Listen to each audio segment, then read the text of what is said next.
guys saw Dune, it's like Duke Leto saying, hey, we're going to harness the Fremen because they are the real power of Arrakis. So this is really what I think global marketing teams should be thinking of, and even smaller marketing teams as well. So let's talk about community, because in the end, local communities are all about that. The big difference is that they are geographically centered about cultural things. So they really have a strict set of capabilities or characteristics that enable them into being incredibly unique. So community, if you think about it, is one of the most used and overused words in marketing nowadays. If you go from Web 2 to Web 3, everything is community-wise. Community marketing, community manager, community this, community that. But the fact is that even nowadays, people try to establish communities in what is called the age of loneliness. We see more and more reports coming out that the average group of friends tends to shrink down from the 65 to the 18, equate from 5 people to the average close group of 2. So we're losing friends. We're losing our closest communities. And that leaves us searching for groups in a more and more polarized world. Now what we see with the layoffs and everything is that gaming companies are fighting between development budgets, marketing budgets, and publishing budgets. And my thesis is that we should keep local communities within the marketing budget, within the publishing budget, because when you try to overarch the marketing strategy across the world, well, you tend to lose connection because we're looking for it more than ever. And if we take a look at just 3 years ago during the pandemic, there were some big lessons there, right? Because it was like everything was about video games because it was where we had the most interaction. There was one of the most critical factors, which was socialization. You couldn't get out of the house, couldn't really leave. And recent studies from news say that 18 to 30-year-olds say that socialization is one of the big drivers of games. That's why nowadays everything has a social feature. So we know that people are looking for socialization. We know that local communities have more power than ever. And we know that the gaming discussion leaves the games. It's something that overarches into our real life. We follow streamers. We go to cultural events. We go to Resetera and Reddit. We talk with our devs. Gaming is one of the few media that continues the conversation beyond its media itself. So if you think about this, local communities are what our industry has of best, and on steroids.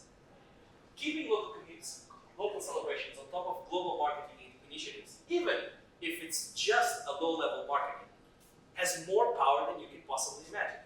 And I'm going to give you 3 reasons why.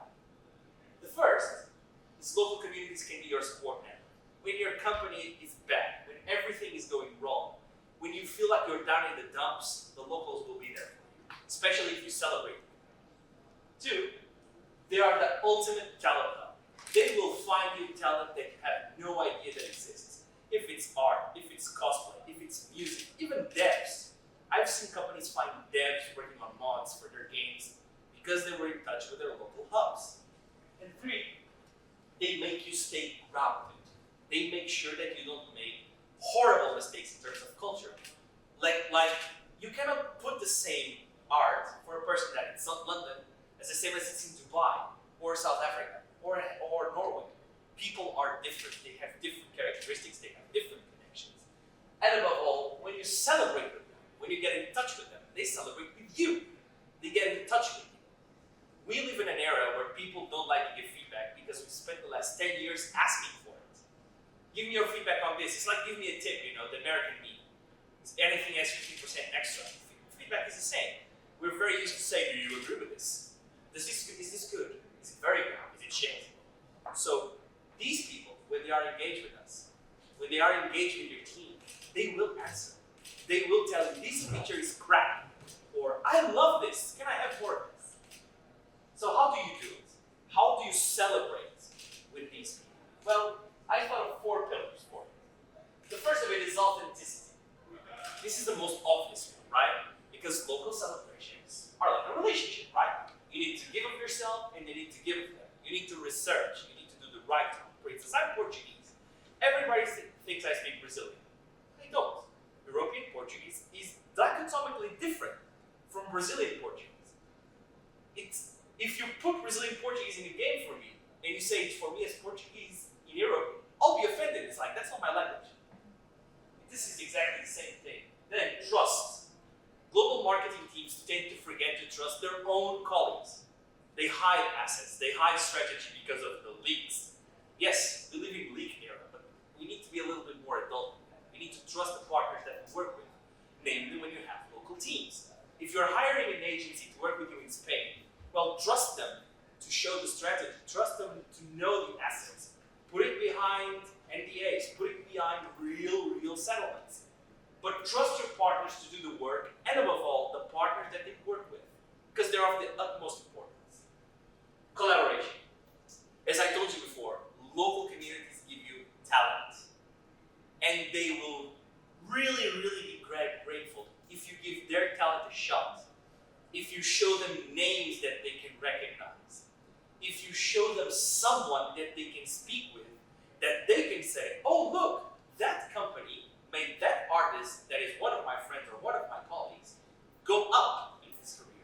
It's the initiative of the old creator economy. Do you remember that? When we used to give games so that people could stream about them and have something to actually stream about. And finally, pulse. And this is the easiest one, is meet your damn players. There are notorious companies that do this. Riot Games is one of them, which is the main case, as you can see that I'm approaching here. Activision is another, which are companies that go down on the ground, that whenever they have an event, they bring top brass. They know their players, they talk with them. Riot and Vieira, for instance, is very well known in the world for being in every gaming event that there is, and actually speaking to the people. Listening to them say, hey, this went super well. I mean, if you go on Twitter, you'll see influencers and normal players actually tagging the country manager for Riot Spain, and he answers them. It's that level of know your players. Now I'm going to give you a case study. This case study is about Pearl. Pearl was episode 5 of Valorant's map. And Pearl has a special thing. It's inspired by my country, Portugal. And for disclaimer, I was in the agency that worked with Riot for the launch of this map. So I lived this case. So let's give a little bit of context. Portugal is Europe's most western country. We are a history powerhouse because at some point in time we divided the world with Spain, half for us, half for them, because no one else existed. We are on the rise of the tourism sector. Everybody wants to go to Portugal nowadays. But we are very underrepresented in the gaming industry. So this, when we saw this for the first time in the agency, we were like, oh my god, are we going to have a map? Are we really going to have the first AAA competitive appearance for Portugal? Because up until now, you had Civ, sometimes Age of Empires, and it was all non-playable canvases. So we're like, maybe we deserve a little bit better. So these were the first teases. I remember being in a meeting room when a colleague of mine interrupted the meeting I was having with management saying, oh my god, Valorant is going to have a Portuguese map. And I said, no, you're shitting me. With these exact words. We started looking at every teaser that existed. And oh my god, this could be true, but how can we know? How can we ask Riot about this without sounding silly? Because, well, we're their agency. If we don't know this, maybe it isn't real. So we asked. And they say yes. It's going to be Portugal. And we start doing our studies. And up until that day, Portugal only had one main appearance on AAA as level. And it was Assassin's Creed Rogue. But there was a level about escaping Lisbon for our 1755 earthquake, which destroyed the entire city. They said it was caused by one of their items. But if you start adding context in, you'll add a few more very interesting things. Is that first, the map will come out at the same time as our local celebrations, our popular saints, or like here in Barcelona, St. John's Day.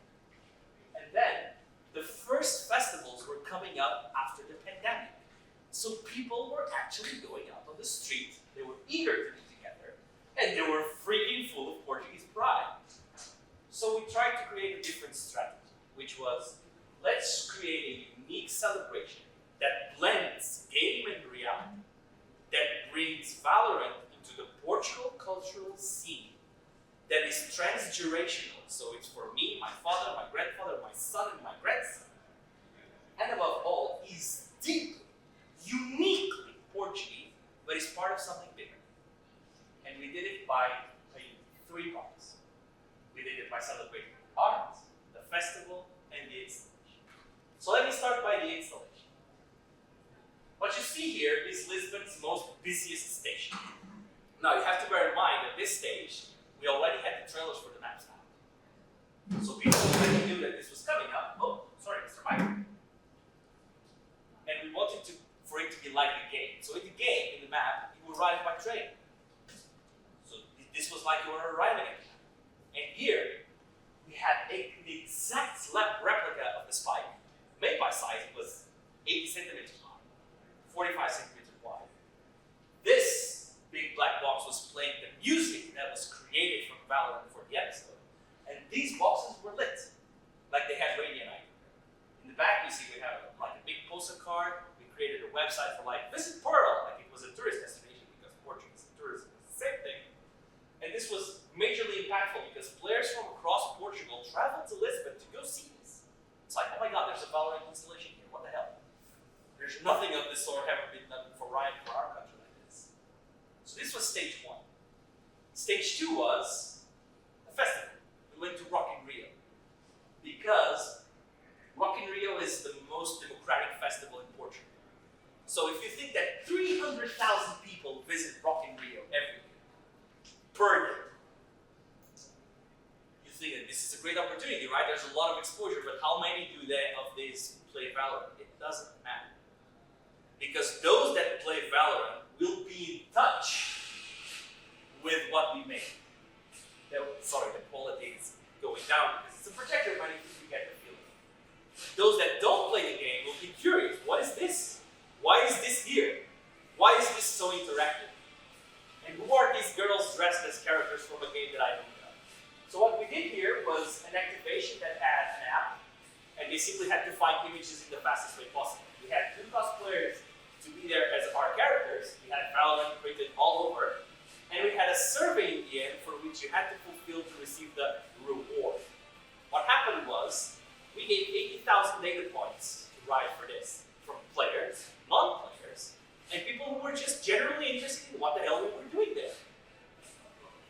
This was the 3rd most visited stand in Rock in Rio that year. It was the Ferris wheel, which is always the number 1, the slide, which is always the number 2, and then this one.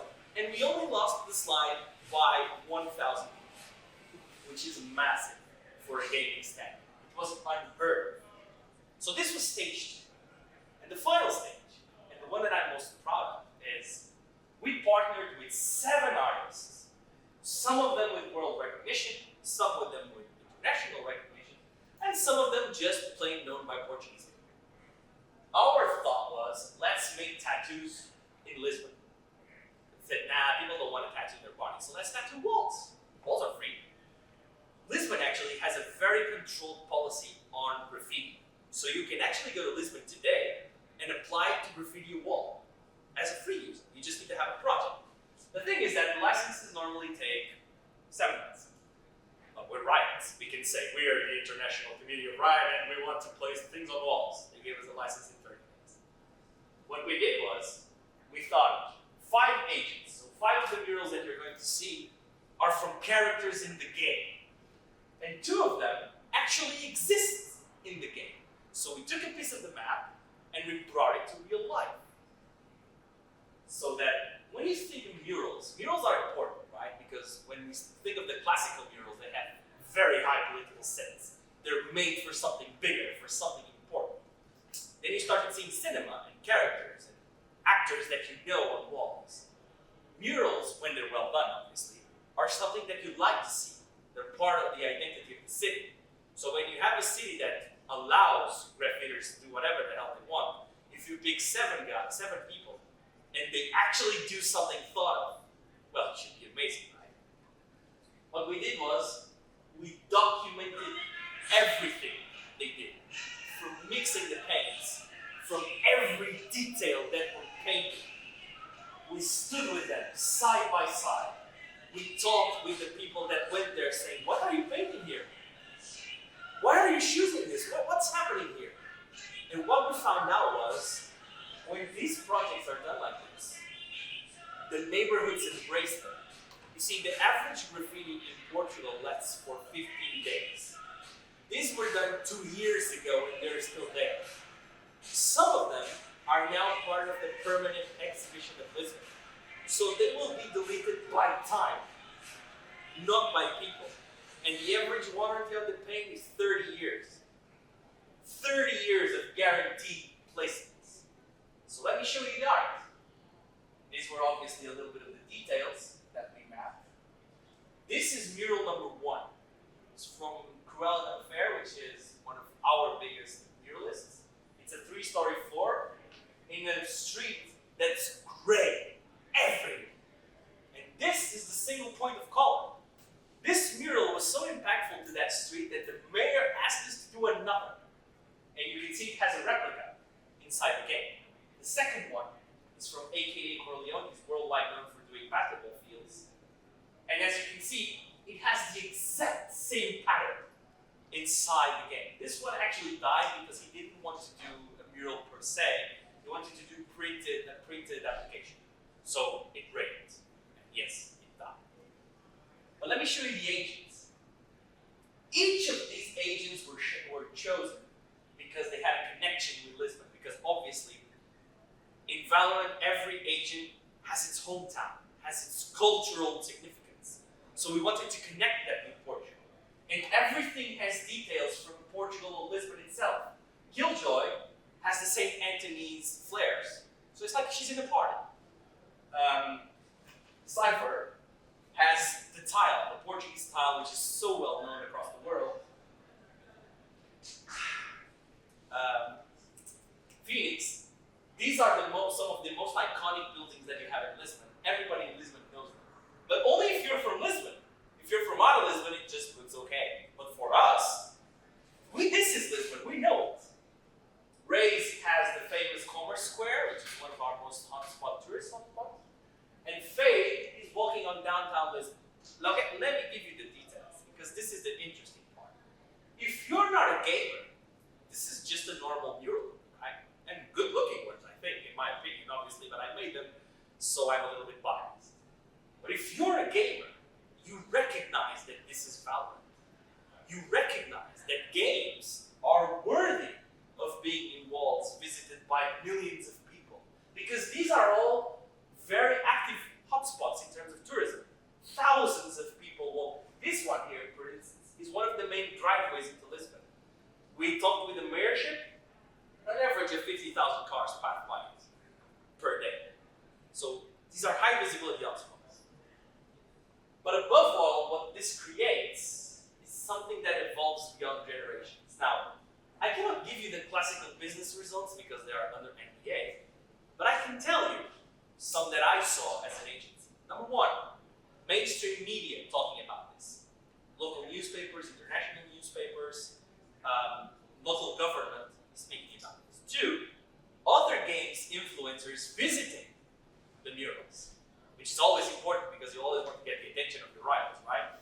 Number 3, trending topics on Twitter, obviously.